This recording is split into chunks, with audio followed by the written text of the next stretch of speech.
Hello, my name's Bill Mazzano.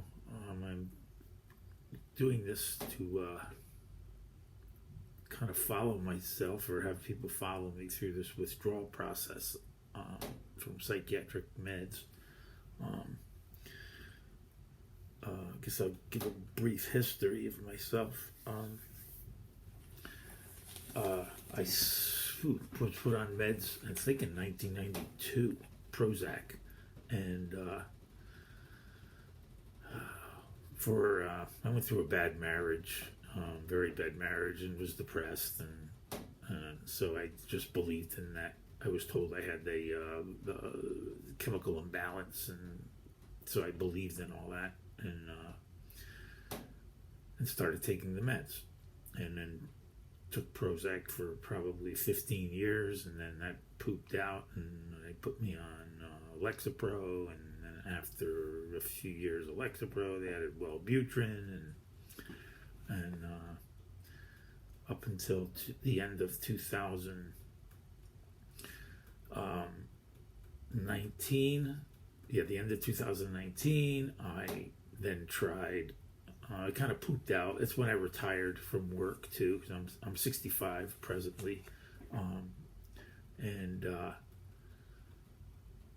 up until then, I was just taking Lexapro and Wellbutrin, and had never really tried to come off. So had no clue about withdrawals, and then I tried. In December of 2019, I tried some TMS, which really didn't work. Found out it was only 30%, had 30% efficacy, in which they were telling me it was 70% efficacy at least, and which was a lie. It was just kind of a marketing thing. So that didn't work, and so then I spent the next all through 2020 just kind of sweating it out and staying on the meds. And then the following December of 2022, I found a new prescriber, and she put me on, we tried sertraline, which was Zoloft, for a little bit, and a couple of months, and then I had also tried TMS again, and then had gotten some pretty bad anxiety from the TMS, so I only did a couple of treatments of that and stopped it.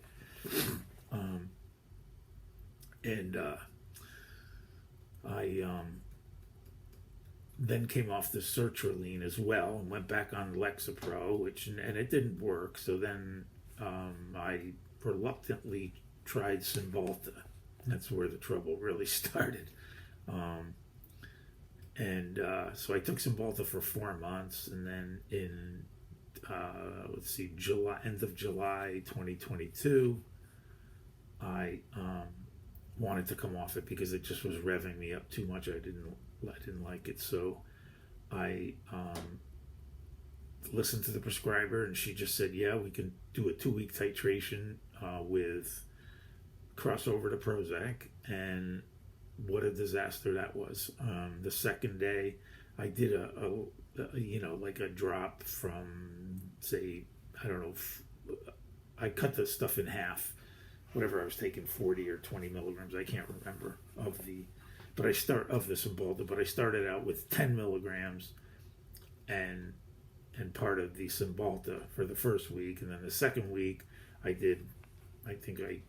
cut this Cymbalta either every other day or something, how they do that and destroy you, and then increase the Prozac to 20. So 2 days after I ended the Cymbalta, though, all hell broke loose. It was just insane. I probably had akathisia for I don't know how many days, but I just couldn't stop moving. I was just so crazed in my head. And I know other people who've had it for long periods. And I'm kind of grateful. I guess I didn't. And, looking back, I realize now what I had. And but my symptoms have mainly been from then on, just severe fatigue and really high anxiety, like chemically induced anxiety, and it's on and off. So I get a brief, I guess, window, waves and windows. I get a brief window, and then it's just slammed with anxiety, and I have to be careful with exercise-induced anxiety and just stressful situations and things. It's very common, and so I'm just trying to do this now for people my age, because people who've been on meds for a very long time and are afraid that we're not going to heal at this age. I mean, I'm 65 now, and I am afraid that I do have fear that I won't come out of this, but I do get brief respites of clarity. So it says my brain is trying to help me out and find some stability. But it seems like I can, if I do too much or get too active or something, I can kick myself back in. And then, of course, I'm still dropping the meds. I mean, I didn't even finish my story. After the craziness with the Cymbalta, of course, the doctor, my prescriber, an APRN, she said she's never seen this before, and the same old story about, you're one of one who's ever had this happen, and so which led me to start searching, and of course, I ended up finding surviving antidepressants and Facebook groups and the Withdrawal Project. But shortly prior to that, I thought, okay, maybe I need a psychiatrist to help me, because I've always been using APRNs. And so, of course, this guy put me on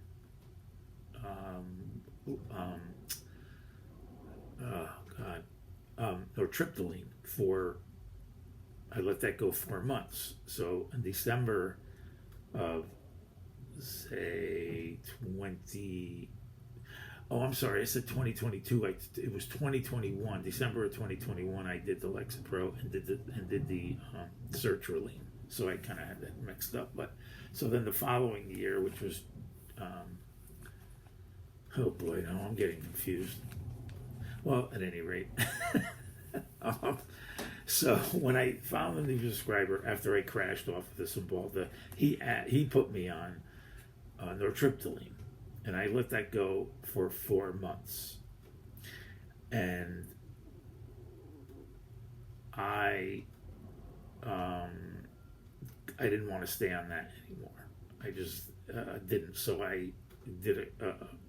I was starting to learn about tapers and things like that. So I did a quick taper in 4 months, which was probably, too short of a time, which definitely was too short of a time. And I was still on the Prozac, because he felt like, there's no problem with being on the Prozac. So, which I just didn't like it. Everything I was learning about all these meds, and I just knew I needed to come off, because they weren't helping me anymore, and I was feeling really crappy. And plus, after retiring, that was a struggle too, because I had a very stressful career as a builder. And that kind of really wore me out. And I didn't have the greatest childhood. So that kind of, there were self-esteem issues and things like that. So probably very common with a lot of us who ended up taking meds, because, I mean, you don't take them for nothing. I mean, a lot of people have said they've just had had issue. Excuse me, like a one incident issue. They had stress at work, and that's why they ended up on meds or something. And so, I kind of have a feeling there's stuff that's not being said there. But at any rate, so I have been for the past. So it's been 19 months since the Cymbalta kind of crash thing, and I was definitely, I went into severe withdrawals off the Cymbalta. So I guess I could say now I'm kind of in a protracted withdrawal because it's been 19 months from the Cymbalta, while tapering the nortriptyline, which I'm off of. I've been off for since April of 22, and then been working on the Prozac ever since. And I was on about 20 to 30 milligrams of Prozac. I can't remember exactly, but I'm down to 6.9 milligrams of a liquid version. I found an APRN who's very caring and will give me the liquid at whatever I want from a compounding pharmacy. So, excuse me, I thought I had something on my mouth. So, I just kind of wanted to talk about the stuff I've been going through, the symptoms, and how scary it is. It just, because I am kind of newly doing this. Like 18 months is pretty early. I mean, I get inspired by people like Angie Peacock. Just listening to her videos is very inspiring because she's healing and doing a good job at it. And I was never on benzos, but still I feel the fear I get, the mental withdrawals. I mean, I think they're one of the toughest, but I've never had severe physical things, so I can't really say. I just know that when I'm in the thick of this, I can't walk away from it because you bring it wherever you bring it, and wherever you go, and there's so much support out there now, which is great, but still there's still a feeling of real loneliness, and you're all by yourself, and just fear of not ever coming out of this. And it's so strange because what I do is I try to remind myself that there were good times. There were times when I was not suffering from this. I would get a few days and it would feel good. And I mean, I wouldn't be 100% at all, but I mean, it was enough where I was kind of having some enthusiasm for things, and and I forget easy. It's like when you're suffering, it's so hard to go back there and just bring that back and say I was feeling good, and because the darkness just can get so thick and heavy, and the fear, the anxiety can just take over. And I was listening to a video from Adele Framer, who's Aldo Strata, uses the name Aldo Strata on surviving antidepressants, and she mentioned how in one of the videos she said a common reaction or a common withdrawal symptom is people experiencing just the most difficult things in their past, all kind of crashing. Just, intrusive thoughts, intrusive memories, just all kinds of just bad memories, which are ramped up and made 10 times worse than they really are, just coming at you. And there's like nothing good.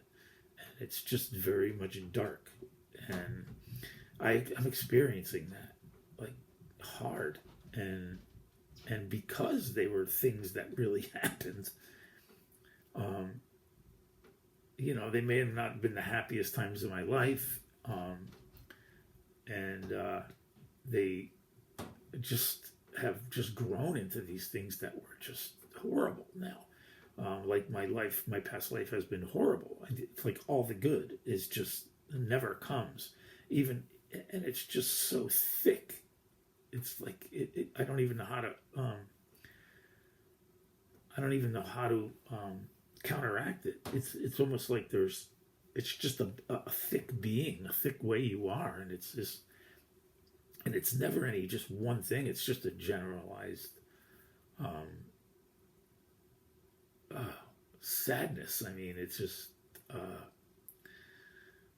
I mean, she was right. I kind of felt relieved when I heard her say that, because I was wondering, God, is this me? I mean, is this how I was? Because the funny thing is, it's like, for me, it's I did have self-esteem issues in the past, a lot of them, and I felt sad, but I was very functional, and now the way I am now, it's like I'm not functional, because this anxiety is so thick. I find it hard being around people. At most of the times, there are safe people, which I enjoy being around, and but I look back and I say, God, is that how I was back then? I was so scared and insecure and not happy, and it's very confusing and very manipulating in your mind, where you just think that this is how it is. This is normal, and I don't. I'm finding it very difficult to cope when I'm in it, and I know there's tons of. I mean, I've been in so much therapy over the years, and self-help things. I mean, I've gone to inner quest intensives and things, meditation, and very helpful. But it just seems like when you're in the thick of this, there's not much that really helps. There's really not much. It just seems to just wait it out and stay calm, and don't introduce any stressful things in your life, and just kind of hunker down,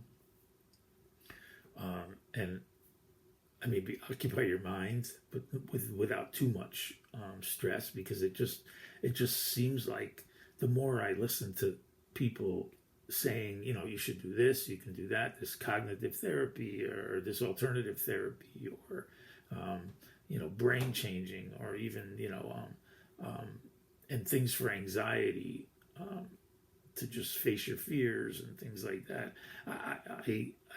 I'm finding that the more I try to push and face things and sort of push through it, the more exhausted I get, and the more I suffer later, instead of just kind of hunkering down, regrouping, calming down, and finding some peace.